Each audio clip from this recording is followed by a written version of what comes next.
Good day, guys, and welcome back to my YouTube channel.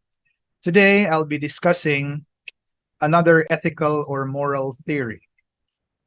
And in today's video, the moral theory that we are going to discuss is the social contract ethics.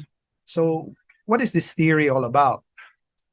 I don't know if you have heard of the social contract, but the social contract ethics claims that moral standards, moral norms, moral guidelines, and criteria are not handed over to man.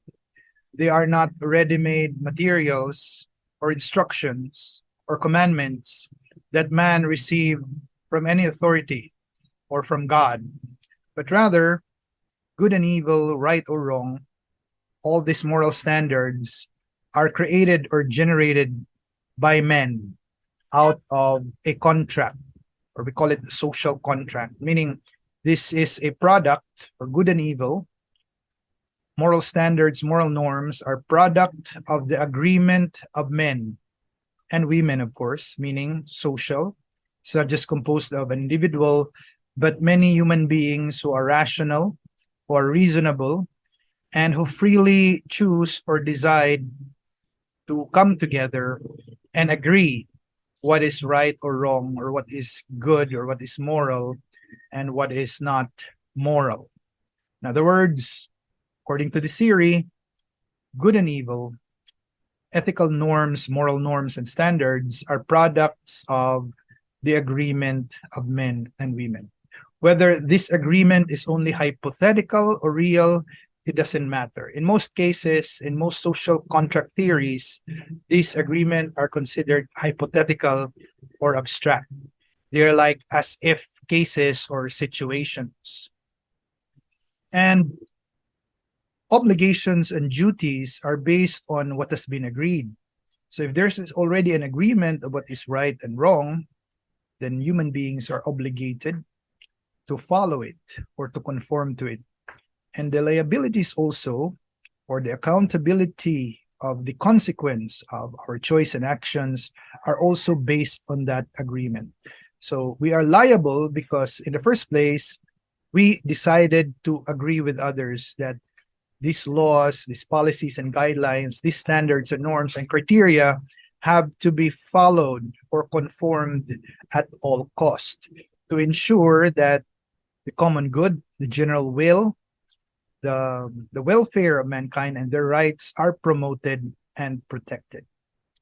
And by the way, speaking of the history of social contract theory, this theory or the social contract ethics can be traced back even to ancient Greece.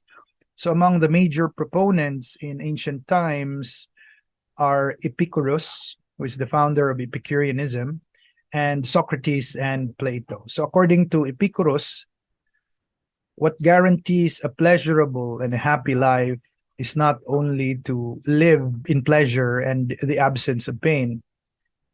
Social contract, the agreement of men and women in the creation of laws and moral standards, is a strategy that ensures a happy and pleasurable life. And for Socrates and Plato, in one of Plato's works or dialogues, Crito, we find Socrates in prison awaiting for his execution because he was accused of what crimes? The crime of impiety, not following the Greek gods, and the corruption of the youth. So while in prison, a close friend of Socrates, and who happens to be his student, named Crito, who is a very wealthy and politically influential figure in Greece or Athens at that time, proposed to smuggle Socrates out of prison or initiate a breakout of prison. But unfortunately and surprisingly, Socrates did not agree with Crito. Rather, Socrates said, I have to stay and wait for my execution because according to Socrates, it would be unjust if he will leave prison or break out of prison. So what does this mean? Socrates and Plato are also proponents of the social contract theory. The very reason why Socrates did not leave prison or get out of prison, given the opportunity to break out, It's because he wanted to obey the law, to respect the law, to respect the decision of government or of the political leaders of Athens. Because according to him, if you choose to live in a community or society or a city, then it's your obligation to follow its laws, its decision. We have to respect that because it's only through that that order, harmony can be achieved. So Plato and Socrates believe that justice is also about following laws, conforming to what has been agreed by society. But later on in the Republic, they went beyond that definition of justice.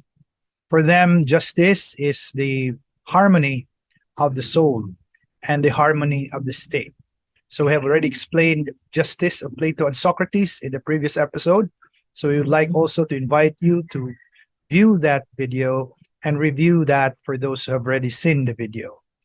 So, ladies and gentlemen, the social contract theory is not a modern or a postmodern theory.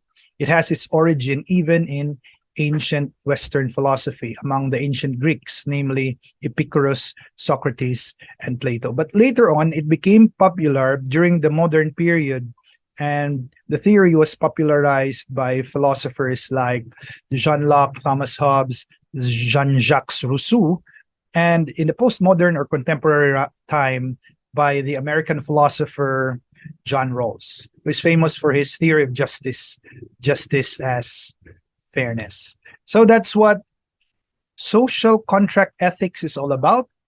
So I would like to thank all of you for following, watching. So please click like, share, and for those who have not subscribed yet, please subscribe to my YouTube channel. And again, I would like to remind everyone that it would be best that you give comments and feedbacks in order to improve our future videos and episodes and for interaction's sake. Thank you very much once again, and good day.